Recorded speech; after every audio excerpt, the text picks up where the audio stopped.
They say society thrives on structure, on rules, on systems, on the great machinery that governs our daily lives. But these structures are not as solid as they appear.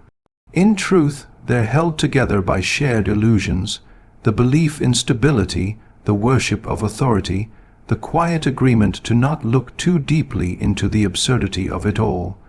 Most people live in these illusions not because they are blind, but because they choose not to see. It is easier to accept the script handed to you than to question the playwright. Now imagine someone who does question, not out of rebellion, not to provoke, but simply because they cannot help it. Their mind is tuned differently. They see the invisible wires pulling the puppets. They sense the hollowness behind the applause. Their intelligence doesn't allow them to accept the superficial comfort of things as they are. It compels them to peel back the mask of normalcy and ask, asterisk, what is this all for? Asterisk, asterisk, why do we obey what we do? Asterisk, asterisk, who benefits from this order? Asterisk, society doesn't celebrate that kind of perception. It fears it, because intelligence of that depth isn't passive. It illuminates the fragile scaffolding that props up civilization, the paper, thin beliefs we build our identities upon. And once those beliefs are questioned, the whole facade begins to tremble. Intelligent individuals are dangerous not because they want to destroy the world, but because they can see through it. In a way, society operates like a dream. Most people move through it half asleep, following routines, obeying laws, pursuing ambitions that were never truly their own. Highly intelligent individuals are the ones who wake up inside the dream, and their wakefulness threatens everyone still trying to sleep. When they speak, they don't just present new ideas. They disrupt old certainties. They inject discomfort into complacency. And nothing is more frightening to a society built on consensus than someone who doesn't need to agree to belong. What happens next is always predictable. Suspicion, condescension, isolation. The intelligent are labeled arrogant, difficult, antisocial, when in fact they are simply unwilling to bow to false gods. They refuse to mistake structure for truth. They are not interested in playing along with illusions for the sake of fitting in. That kind of clarity terrifies people. It challenges the ritual. It asks the crowd to think, and most would rather not. So, society reacts the only way it knows how. It marginalizes them, silences them, or worse, tries to force them back to sleep. But the truly intelligent don't go back to sleep. They live with their eyes open. And that is their burden, and their brilliance. The mind that sees too much often walks alone. But let us not confuse solitude with weakness. The individual who sees clearly may unsettle the world, but only because they reveal the truth it worked so hard to hide. There is a quiet consequence to seeing the world more clearly than others. It's not a reward, not a crown or applause. It is isolation, not the dramatic kind, the exile from land or law, but the subtler kind, exile from common understanding. When a person begins to think deeply, to see behind the veil of social rituals and surface-level interactions, they inevitably begin to drift from the crowd, not because they wish to, not because they are better, but because the language of the crowd no longer satisfies the questions echoing in their mind. Most people bond over illusions, over shared assumptions, emotional signals. The small talk that confirms everyone is still asleep in the same dream. But the highly intelligent do not fit that mold. They ask questions that unsettle, speak truths that don't flatter, and often find that their thoughts cannot be compressed into easy smiles and safe conversations. What they carry is weighty, nuanced, layered, often unsettling even to themselves. So they stop talking, or they talk only to themselves, because the silence of solitude feels less lonely than the noise of misunderstanding. People imagine intelligence as a spotlight, attracting attention, admiration, even envy. But in reality, true intelligence is a shadow. It obscures belonging. It breeds discomfort in social spaces where certainty is currency. The highly intelligent cannot pretend to be sure when they are not. They cannot engage in rituals they find absurd. Their refusal is not arrogance, it is existential honesty, and honesty, when it diverges too far from the norm, becomes alienating. What's more painful is that they often long for connection just like anyone else. But how do you connect when your internal world is untranslatable? When what you see others dismiss as paranoia or overthinking? How do you participate when your presence feels like a disruption? And so they walk alone, not as martyrs, but as realists. They walk through the same streets, sit at the same tables, but remain elsewhere, mentally exiled, emotionally unsheltered. Because perception, once expanded, cannot shrink back. Once you see the cracks in the wall, you cannot pretend the paint is enough. This is why society fears the highly intelligent, not just for what they see, but for what they no longer need. They do not need the crowd to feel whole. They are self-sufficient in their thought, and that makes them unpredictable, unowned. That kind of independence is intolerable to systems built on dependency. The independent mind cannot be sold to, manipulated, guilted, or sedated with praise. It is free in the most frightening way, not wild, but awake. And yet, despite the loneliness, there is something sacred in this path, something deeply human. To stand apart in clarity is not a punishment, it is proof that one has refused the comfort of illusion in favor of the discomfort of truth. Solitude is not the absence of belonging. It is the result of belonging to something deeper than the world can offer. The machinery of society is vast, intricate, and above all, unquestioned. It functions not because every part is necessary, but because everyone agrees to keep turning. It demands obedience, not understanding. Most people do not need to believe in it entirely. They simply need to accept their place within it. To ask why the machine exists is seen as unnecessary. To question its purpose is dangerous. But highly intelligent individuals do not know how to not ask. Their minds are wired to interrogate the obvious, to pull apart what others leave untouched. This creates friction, not the kind you can see, but the kind that hums beneath the surface. They don't walk into rooms and start arguments. They simply fail to worship what others kneel before. Titles don't impress them, bureaucracies don't convince them, customs don't comfort them. Their intelligence isn't rebellious, it's discerning. And that makes them suspect. When everyone is pretending the emperor is clothed, the person who says otherwise isn't seen as honest. They are seen as a threat. And make no mistake, society defends its illusions with brutal efficiency. It has a way of turning nonconformity into pathology. If you don't blend in, it must mean something's wrong with you, not the world around you. The intelligent, then, are often pathologized as difficult, cynical, uncooperative, not because they are any of these things, but because they cannot participate in systems that insult their awareness. Their resistance is not loud, but silent. It is in the refusal to nod along when something makes no sense. It is in the quiet disobedience of someone who will not submit to absurdity just to maintain the illusion of harmony. They are not trying to dismantle everything. They're not revolutionaries with megaphones. What they want is meaning, integrity, a logic behind the rules they are told to follow, but society rarely offers that.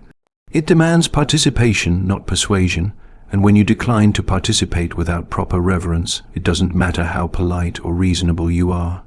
You are labeled problematic, because the system thrives on unthinking cooperation, not thoughtful critique. The tragedy is, many of these individuals aren't against society. They long to make it better, but their vision is too disruptive. Their clarity is too costly. Systems don't reward truth, they reward utility. And a mind that questions the foundation cannot be used to reinforce the walls, so it is dismissed or suppressed, or more often simply ignored. Yet, despite all this, they continue to think, they continue to see. Because for them, truth is not a strategy, it is a necessity. and in that necessity lies both their burden and their quiet defiance. It's easy to go along. It's easy to become a cog and call it purpose.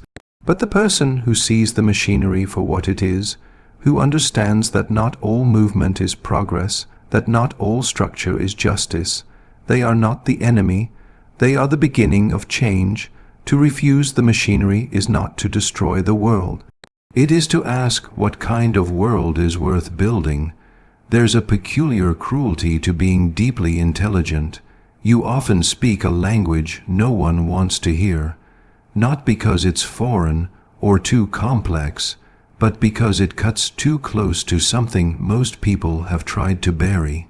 When someone highly intelligent speaks, not just with knowledge but with insight, they are not simply sharing ideas. They are revealing patterns, exposing contradictions, dragging things into the light that were more comfortable in the dark. And that light, however honest, is unwelcome. Society claims to value truth. It celebrates innovation, claims to champion the thinker, the visionary, but only when the truth is palatable, only when the vision doesn't offend existing structures. The moment someone begins to speak truths that threaten emotional security or social order, their voice is labeled difficult, dangerous, too much. And yet, the intelligent cannot help but speak. Their minds are compelled toward expression, not to be heard, but to be free. The pressure of unspoken understanding becomes unbearable, but when they do speak, something strange happens. Their clarity is mistaken for arrogance. Their precision becomes alienating. They aren't speaking asterisk at asterisk people. They are speaking asterisk from asterisk, a depth that most haven't accessed. And so they are met not with curiosity, but with resistance. People nod politely or grow defensive, not because they disagree, but because they do not want to go where that kind of thought requires them to go. It asks too much. It disrupts the soft, warm fabric of comfort. Language, after all, is not just communication. It's connection, and when your language, your metaphors, your references, your way of thinking doesn't match the rhythm of the crowd, you become an outsider. Not intentionally, you may even wish desperately to connect, but the gap in perception creates a silence louder than speech. You realize again and again that you are not just saying things people don't agree with, you are saying things they have no frame for. And so, you begin to edit yourself, not out of fear but exhaustion. You shrink your ideas, soften your tone, twist your sentences to resemble something familiar, and in doing so, something essential gets lost. The world says, asterisk, make yourself more understandable, asterisk, but what it really means is, asterisk, make yourself smaller, asterisk, asterisk, simpler, asterisk, asterisk, less disruptive, asterisk, and many do, until they forget how they used to speak at all, but some don't. They continue to speak in the language of depth. They continue to live in that strange, echoing space between understanding and alienation, because they know that speech, true speech, is not performance. It's communion with the few who are listening, not with their ears, but with their minds, with their being, and yes, that audience may be rare, but it is real, and for the intelligent that is enough. To speak a truth few can hear is not failure. It is evidence that your voice is still your own. There's an uncomfortable truth few admit. Most people don't want to be inspired, they want to feel safe. And safety in the social sense often means sameness, predictability, mutual reinforcement of mediocrity. So when someone highly intelligent enters the room, they don't need to speak a word to make others uneasy.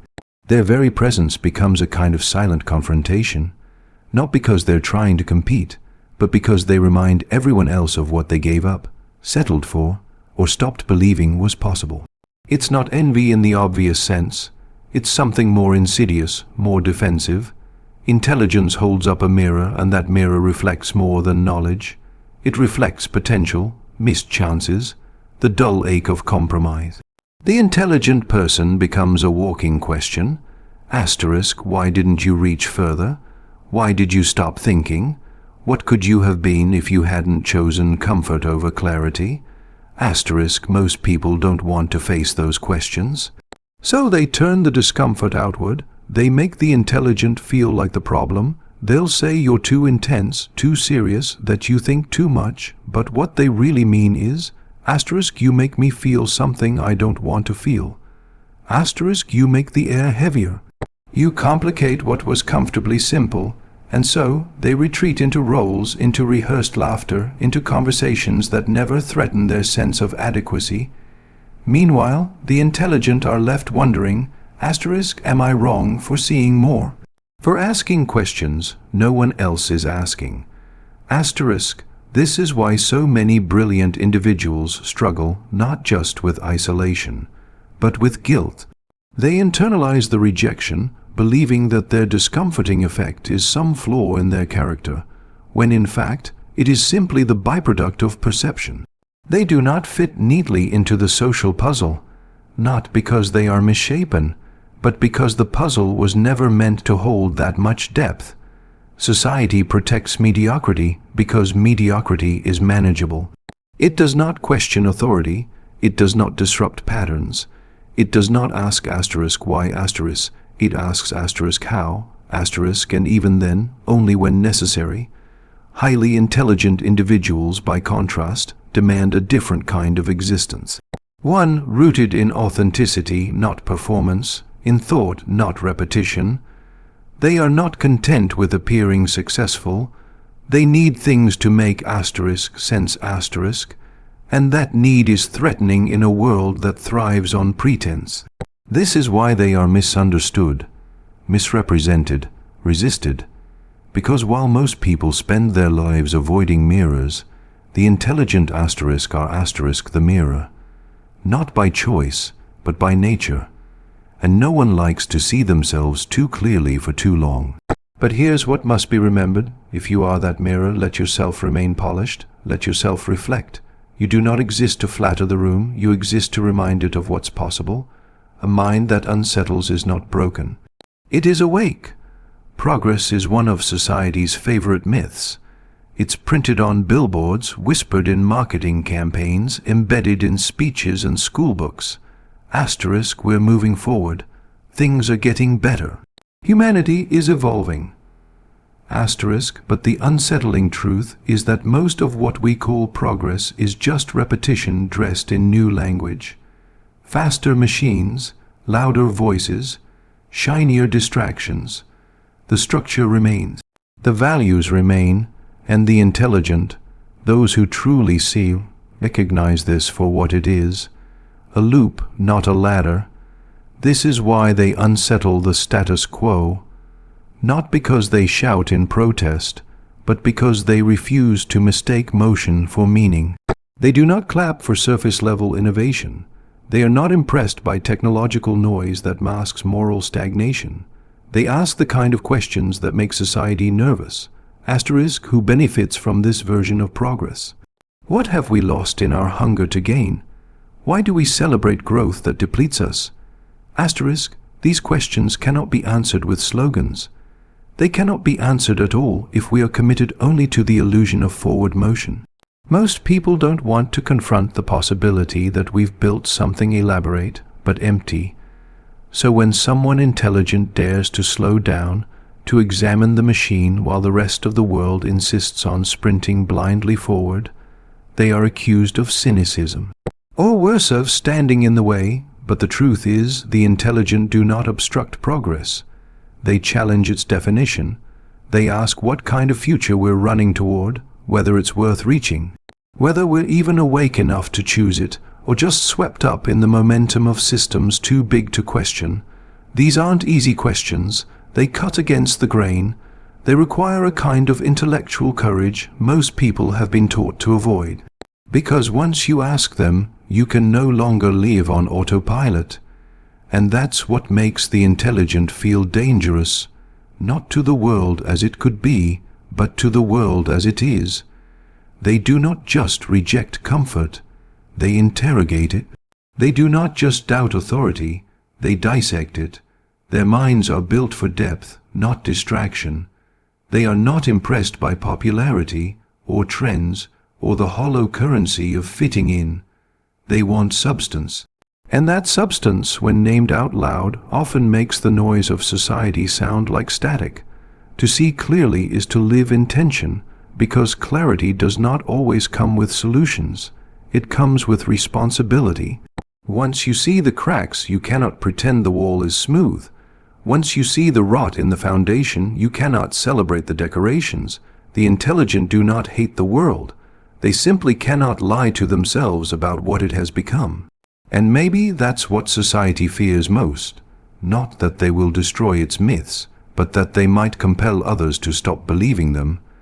The real revolution begins not with a scream, but with a question no one dares to answer.